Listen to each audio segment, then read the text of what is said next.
Assalomu alaykum, Migratsiya O'zbekiston ijtimoiy tarmoq obunachilari va bizni yaqindan tomosha qilayotgan hurmatli kuzatuvchilar.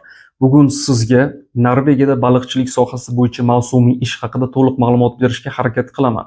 Ushbu ma'lumotlar ichida baliqchilik sohasi bo'yicha qachon qabul boshlanadi, qabulga ro'yxatdan o'tib hujjat topshirganimdan so'ng ishchi vizam qaysi oyda va qachon chiqadi, mana shu vaqtgacha bo'ladigan xarajat qanchani tashkil etadi va u yerdagi ishchi viza necha oylikka yoki necha yillikka beriladi, ishga borgandan so'ng vizani uzaytirish imkoniyati bormi yo'qmi.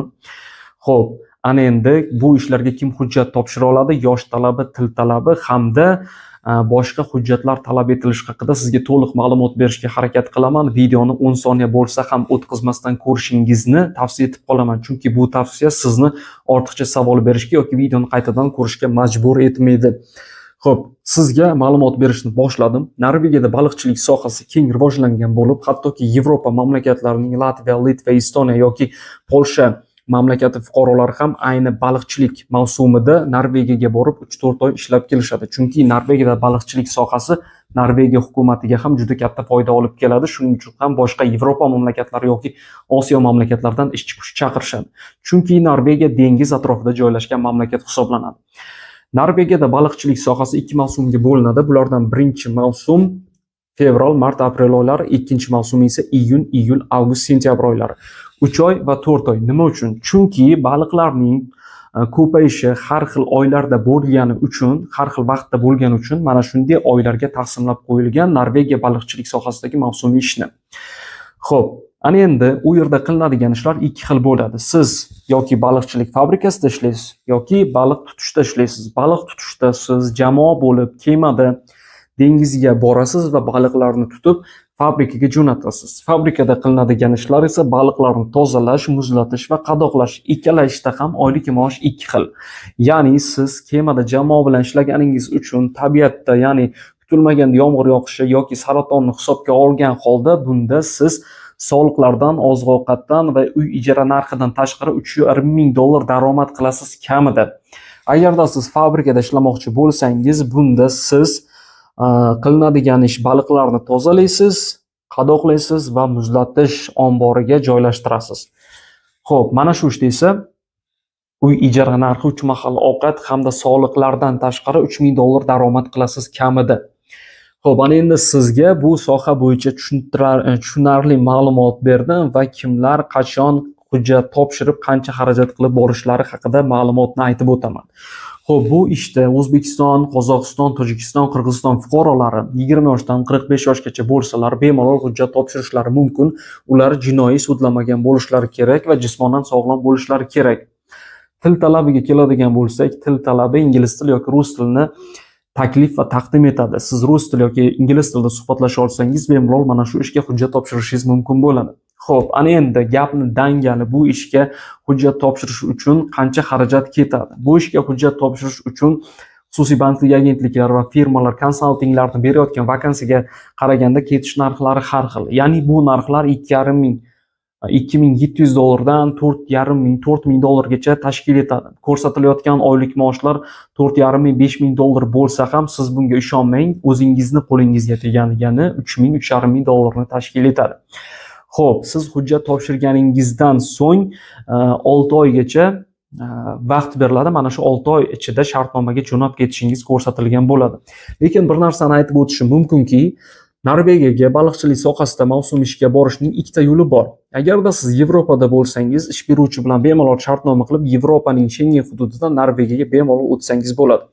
Agarda O'zbekiston, Tojikiston, Qirg'iziston, Qozog'istonda bo'lsangiz, sizga eng oson yo'lni aytib o'taman. Eng oson yo'li hech qanday xarajat qilmasdan ish beruvchining o'zi bilan to'liq yuzma-yuz gaplashish imkoniyati. Ya'ni sizga har bir hukumatning o'zining migratsiya sohasida sayti bor. Ya'ni Angliya mavsum ishlarida Proforce kompaniyasi bilan shartnoma tuzilgan edi. Xo'p, Norvegiyada ham xuddi shunday o'zining migratsiyasi bor. Mana shu migratsiyada, mana shu ishlarda Norvegiya ish beruvchilari o'zidagi bo'sh vakansiyalarni e'lon qiladi va mana shu vakansiyalarni kirib ko'rgan chet el fuqarolari bemalol hujjat topshiradi va ish beruvchilar bilan suhbat qilishadi. Suhbatdan muvaffaqiyatli o'tgan kandidat va nomzodlarga ishga taklifnoma yuborishadi. Mana shu ishga taklifnomani Norvegiya elchixonasidagi konsulga ko'rsatib ishchi vizangizni qo'lga kiritishingiz mumkin. Buni hammasi oddiy va oson. Xo'p, men sizga Norvegiya hukumatining migratsiya bo'yicha rasmiy sayt havolasini beraman. Mana shu sayt havolasi orqali ish beruvchilar bilan minglab ishlarda bemalol muloqot qilishingiz mumkin. Mana shu sayt havolasi xususiy bandlik agentliklari yoki konsaltinglar firmalar orqali sizga taklif etilmaydi. Chunki ularning o'zi o'sha saytdan yoki ish beruvchilarning o'zi bilan shartnoma qilib, o'sha vakansiyalarni olib, buni sizga $500 evaziga taqdim etishadi. Agarda qo'lingizdan kelsa, agarda ingliz tili, rus tilini bilsangiz, bemalol o'zingiz suhbatlashib ko'rishingiz mumkin. Aynan shu sayt havolasini sizga berishim uchun mana shu kommentariyada ismingizni, yoshingizni, qaysi davlatda ekanligingiz va nima ishda ishlayotganligingizni yozib qoldirsangiz, har bir kommentariya yozgan yurtdoshimiz bo'ladimi, qo'shni davlat fuqarolari bo'ladimi, har bittasiga o'sha sayt havolasini hamda Telegram manzilimizni yuborib qo'yaman. Agarda kimga sayt havolasini tashlay olmasam, Telegram guruhimizda bu sayt havolasini ko'rsatib o'taman. Bemalol kirib ish beruvchilarga hech qanday to'lov qilmasdan taklifnomani olishingiz mumkin. Yana bir savol tug'iladi. Menga ish beruvchidan taklifnoma keldi. Bu taklifnoma soxtami yoki haqiqiymi bilish uchun qanday yo'l tutsam bo'ladi? Bizda xizmatlar bor, ya'ni siz ish beruvchidan kelgan taklifnomani bizga ko'rsatasiz, biz uni haqiqiymi yoki soxtami sizga buni bilib beramiz. Bizda mana shunday xizmatlar ham joriy etilgan. Xo'p, sizga hozir Migratsiya O'zbekiston ijtimoiy tarmog'imiz, ya'ni Telegram kanaliga qanday ulatishni video davomida ko'rsatib boraman. Xo'p, hozir sizga Migratsiya O'zbekiston rasmiy Telegram kanaliga qanday obuna bo'lishni ko'rsataman. Telefon orqali yozib olingan video ma'lumot. Xo'p, hozir plus Telegram, kimda Telegram bo'lsa, mana shu ilovaga kirib olish kerak. Mana shu ilovaga kirganingizdan so'ng bu yerda poisk tugmasini bosasiz, ya'ni o'zbekchada qidiruv, va mana shu yerda katta harflar bilan migratsiya deb yoziladi va bu yerda pastki chiziq O'zbekiston.